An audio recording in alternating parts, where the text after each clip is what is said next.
माननीय सदस्यगण, प्राचीन पावन नगरी अयोध्या में प्रभु श्री राम की जन्मस्थली पर उनके भव्य दिव्य मंदिर का निर्माण देश के लिए एक ऐतिहासिक और गौरवशाली उपलब्धि है।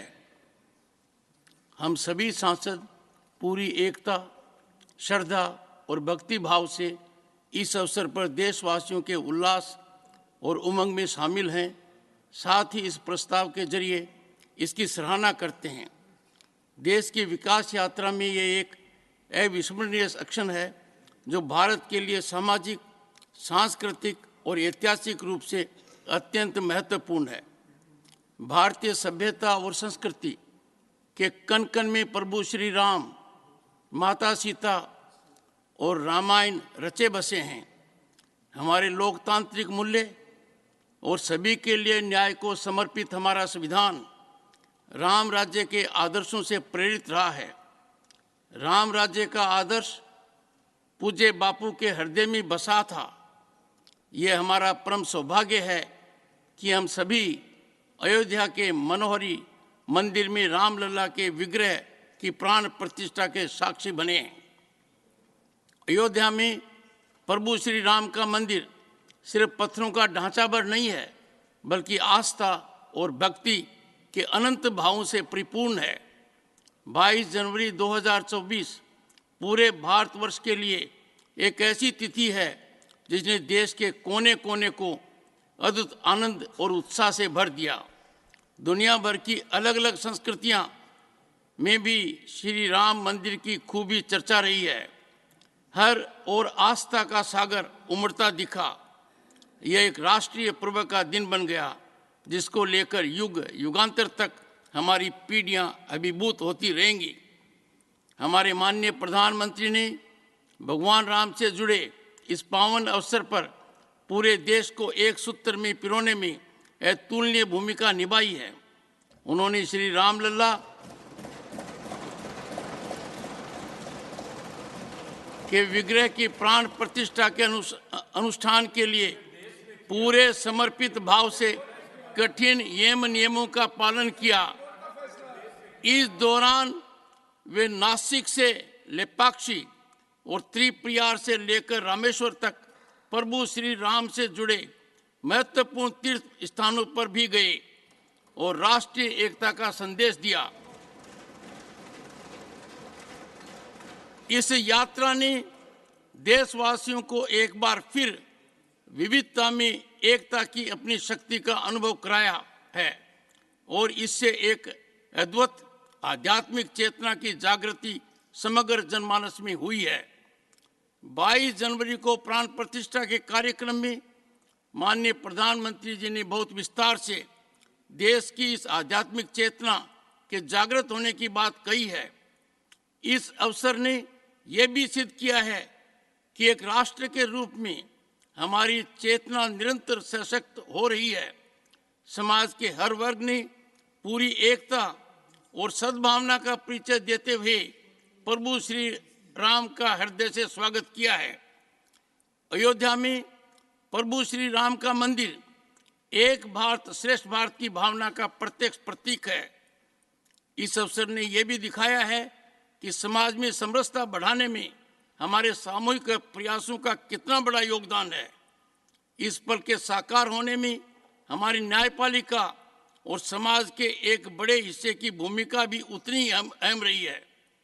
जनमानस का हमारे कानून और लोकतंत्र पर विश्वास ये दिखाता है कि हमारी लोकतांत्रिक संस्थाओं की नींव कितनी सशक्त और गहरी है। जब सुप्रीम कोर्ट का फैसला आया तब प्रधानमंत्री के वक्तव्य ने समग्र देश में जय पराजय की भावना की जगह शांति बनाए रखने की अद्भुत प्रेरणा समाज को दी। कोर्ट के आदेश पर चलते हुए सरकार ने तुरंत ही श्री राम जन्मभूमि तीर्थ क्षेत्र ट्रस्ट का गठन किया। इससे मंदिर निर्माण का कार्य तेज गति से चला और 4 वर्ष में ही प्राण प्रतिष्ठा का आयोजन संपन्न हुआ। सदियों की तपस्या के बाद अयोध्या में भगवान श्री राम के मंदिर से देश में सुशासन और जन कल्याण के नए युग का शुभारंभ हुआ है। भगवान श्री राम ने हमेशा समाज के सभी वर्गों का सम्मान किया और लोगों के कल्याण के लिए अपना संपूर्ण जीवन समर्पित कर दिया। जन आकांक्षाओं को पूरा करना उनके लिए सदैव सर्वोपरि रहना। माननीय प्रधानमंत्री जी ने कहा कि इस ऐतिहासिक अवसर ने आने वाली कई सदियों के लिए भारत में हमारे परंपराओं के पुनर्जागरण और विकसित भारत की नींव को सशक्त किया है।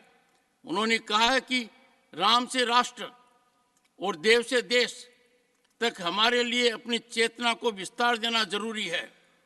निश्चित रूप से इससे 2047 तक एक विकसित और समावेशी भारत बनाने के हम सभी के संकल्प को और बल मिलने वाला है। आज ये कहना कहीं से अतिशयोक्ति नहीं है कि भारतवर्ष प्रभु श्री राम के वचनों का अनुसरण कर रहा है। आज समाज का हर वर्ग ये देख रहा है कि उसके जीवन को बेहतर बनाने के लिए कैसे निरंतर एक के बाद एक प्रयास किए जा रहे हैं। आज हर किसी की आकांक्षाओं का न केवल प्राथमिकता मिल रही है बल्कि उन्हें पूरा भी किया जा रहा है ताकि विकास में कोई पीछे न छूट जाए।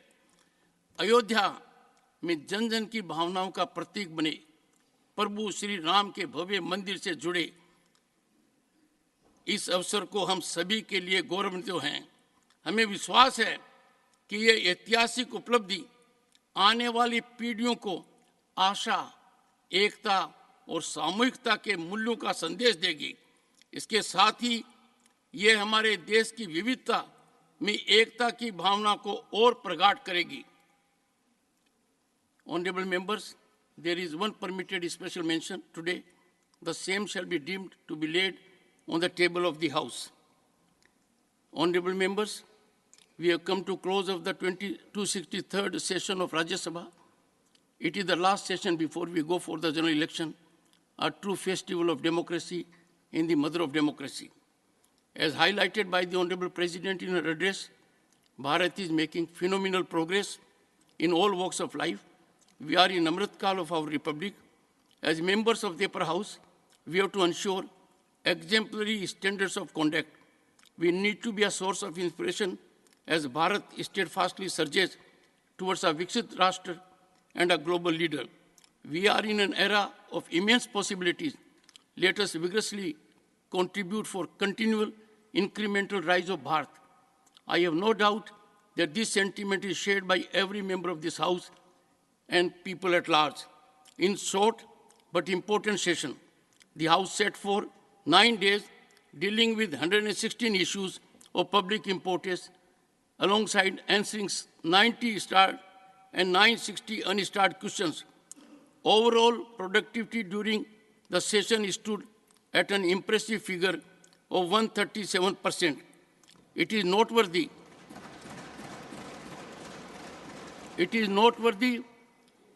that during this session, honorable members spoke in 15 regional languages with simultaneous interpretation in Hindi and English.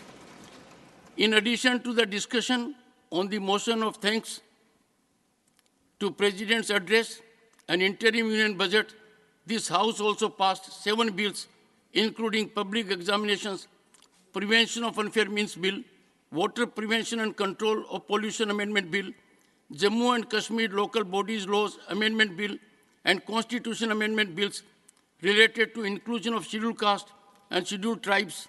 I would like to mention that 22 private member bills have been introduced in this session. Honorable members, the House also bade farewell to 68 members.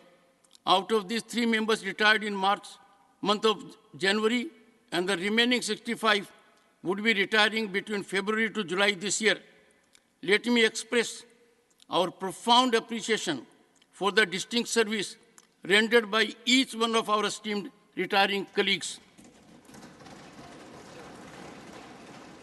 I extend my heartfelt appreciation to the Honorable Deputy Chairperson, Sri Harivansh Ji, and members of the panel of Vice Chairpersons for assisting me in conducting the proceedings of the House. I also thank Leader of the House, the Leader of the Opposition, Minister of Parliamentary Affairs, the leaders of various parties, and honorable members for their cooperation. I acknowledge the untiring efforts of the Secretary General and his team of dedicated officers and staff in ensuring that the session runs smoothly. Before I conclude, I would like to extend my good wishes to all of you for the forthcoming festivals and for the general election. The national song.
The House stands adjourned sine die.